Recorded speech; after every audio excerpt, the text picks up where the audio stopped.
नमस्कार मित्रांनो, आज आपण संत तुकाराम महाराजांचा एक अत्यंत सुंदर असा अभंग पाहणार आहोत. पंढरीचा महिमा देता अनेक उपमा, ऐसा ठाव नाही कोठे देव उभा उभी भेटे. आहे ती सकळ तीर्थे काळे देती फळ, तुका मने पैठ भूमीवरी हे वैकुंठ. मित्रांनो, संत तुकाराम महाराजांचा अभंगामध्ये भक्ती, प्रेम, साधेपणा आणि विठ्ठलावर अखंड श्रद्धा दिसून येते. या अभंगात तुकोबारायांनी पंढरपुरीच्या महिमेचं अत्यंत सुंदर वर्णन केलेले आहे. त्यांच्या मते संपूर्ण पृथ्वीवर पंढरपुरासारखे दुसरे पवित्र स्थान नाही, कारण इथे भक्ताला देव प्रत्यक्ष भेट देतो. इतर क्षेत्रामध्ये पुण्य मिळवण्यासाठी वेळ लागतो, पण पंढरीत विठ्ठल भक्तांच्या भेटीत स्वतः उभा असतो. म्हणूनच तुकोबारायांनी पंढरपुराला पृथ्वीवरील वैकुंठ म्हणले आहे. हा अभंग वारकरी संप्रदायातील भक्तांच्या मनात विशेष स्थान ठेवतो. पंढरीची वारी, विठ्ठलाचे दर्शन आणि भक्तांचा आनंद याचे सार या काही ओळीमध्ये तुकोबारायांनी व्यक्त केले आहे. तर चला आपण ओळीने अर्थ पाहूया. पंढरीचा महिमा देता अनेक उपमा. तुकाराम महाराज म्हणतात की पंढरपूरचे महत्त्व इतके मोठे आहे की त्याची तुलना दुसऱ्या कोणत्याही ठिकाणाशी करता येत नाही. उपमा म्हणजेच तुलना. पंढरीचे वर्णन करायला शब्द अपुरे पडतात. जगात अनेक सुंदर आणि पवित्र स्थाने आहेत, पण पंढरपूरचा महिमा सर्वात वेगळा आणि श्रेष्ठ आहे. येथे महिमा या शब्दातून केवळ स्थानाचे पवित्र नव्हे, तर भक्तीचा अनुभव, विठ्ठलाचे प्रेम आणि संतांचा सहवास या सर्व गोष्टींचा उल्लेख यात आहे.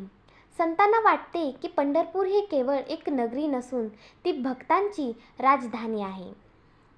ऐसा ठाव नाही कोठे देव उभा उभी भेटे. या जगात असे दुसरे कोणतेही स्थान नाही जिथे देव स्वतः उभा राहून भक्तांना भेटतो. पंढरपुरामध्ये विठ्ठल विटेवरी उभा आहे आणि भक्तांची वाट पाहत आहे. उभा उभी भेटे या शब्दापासून खूप प्रेम दडलेलं आहे. देवप्राप्तीसाठी कठोर तप, योग, साधना किंवा जंगलात जाऊन ध्यान करावे लागते असे मानले जाते. पण पंढरीत मात्र साध्या भक्तालाही प्रेमाने विठ्ठल भेटतो. वारकरी भक्त नामस्मरण करत पायी चालत येतात आणि विठ्ठल त्यांच्या आपल्या लेकरांसाठी दर्शन देतो. ही ओळ भक्ती मार्गाने महत्त्वाची आहे. देवाला मोठ्या यज्ञाची किंवा दिखाव्याची गरज नसते. खरी भक्ती आणि प्रेम असले की देव स्वतः भेटतो. आहे ती सकळ तीर्थे काळी देती फळ. तुकाराम महाराज सांगतात की या जगातील सर्व तीर्थक्षेत्रामध्ये भक्तांना पुण्य देतात, पण त्यासाठी वेळ लागतो. अनेक तीर्थयात्रा, व्रत, उपास आणि धार्मिक कर्मे केल्यानंतर त्यांची फळ मिळतेच. परंतु पंढरीत तसे नाही. येथे भक्ताला त्वरित समाधान, आनंद आणि देवाचा अनुभव मिळतो.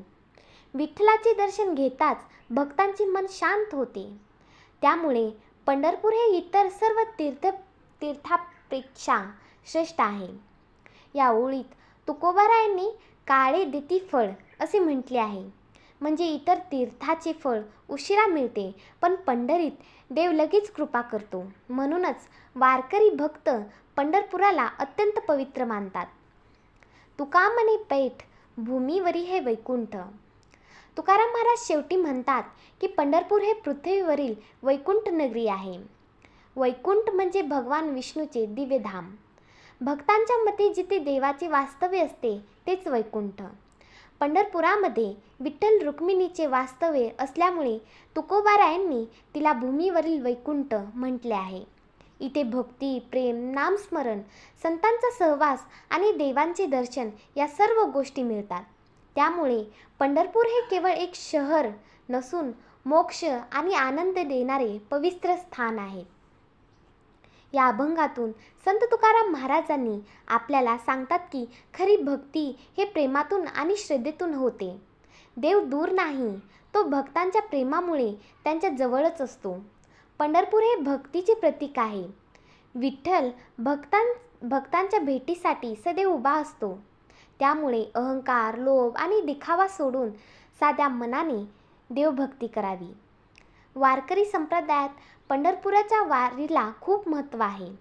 लाखो वारकरी ज्ञानोबा तुकोबा म्हणून पायी चालतात, कारण त्यांना वाटते की विठ्ठल त्यांचा सखा आहे.